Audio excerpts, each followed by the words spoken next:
नमस्कार, आपण पाहतात रयत संवाद न्यूज चॅनल। अक्कलकोट शहराच्या विकासासाठी शिवसेनेचे उमेदवार विजयी करा। शिवसेना ग्रंथालय सेलचे राज्य अध्यक्ष बीजी देशमुख यांचे मतदारांना आवाहन। सर्वांना जय महाराष्ट्र। महाराष्ट्रामध्ये ग्रंथालय चळवळी शिवसेना पक्षाचे मुख्य नेते आदरणीय एकनाथराव शिंदे साहेब यांच्या नेतृत्वाखाली काम करत आहे आणि शिंदे साहेबांच्या नेतृत्वाखाली या चळवळीला न्याय मिळाला आहे आणि भविष्यात न्याय मिळणार आहे या विश्वासानं आपण सगळेजण एकत्र मिळून काम करत आहोत। मी या निमित्तानं आपणास विनंती करण्याकरता आलेलो आहोत। अक्कलकोट नगर परिषदेची निवडणूक चालू आहे। शिवसेना पक्षाने या ठिकाणी स्वबळावर निवडणूक लढवण्याचा निर्णय घेतलेला आहे।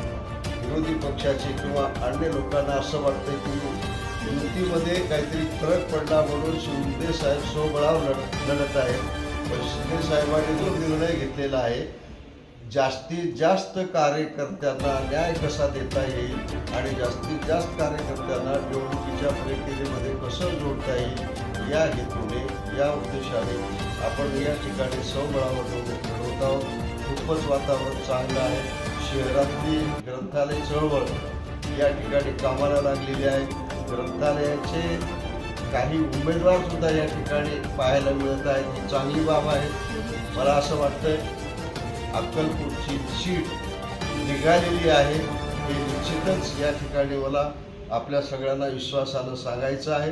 मी पुन्हा एकदा आपल्या सगळ्या ग्रंथालयीन कार्यकर्त्यांना सोलापूर जिल्ह्यातले असतील, अक्कलकोट शहरातील असतील, उद्या येणाऱ्या कुठल्या निवडणुका असतील या निवडणुकीमध्ये शिंदे साहेबांच्या पाठीमागं धनुष्यबाण या निशाणीवर आपलं मतदान 100% करावं आणि आपल्या सहकार्याचं करून घ्यावं हे सांगण्यासाठी मी मुद्दाम आपल्या गावामध्ये आलेले आहे।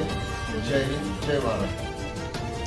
या प्रसंगी अक्कलकोट शिवसेना पक्ष कार्यालयात शिवसेना ग्रंथालय सेलचे राज्य अध्यक्ष बीजी देशमुख यांचा शिवसेना तालुका प्रमुख बाबा पाटील यांच्या हस्ते सत्कार करण्यात आला।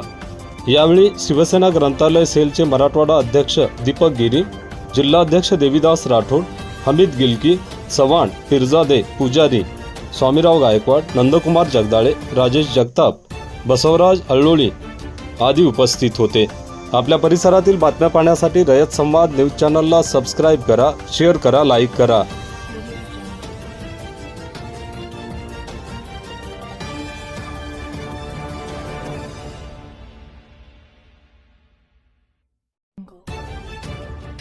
अशाच नवनवीन घडामोडींसाठी रयत संवाद न्यूज चॅनलला लाईक करा, शेअर करा आणि सबस्क्राईब करायला विसरू नका।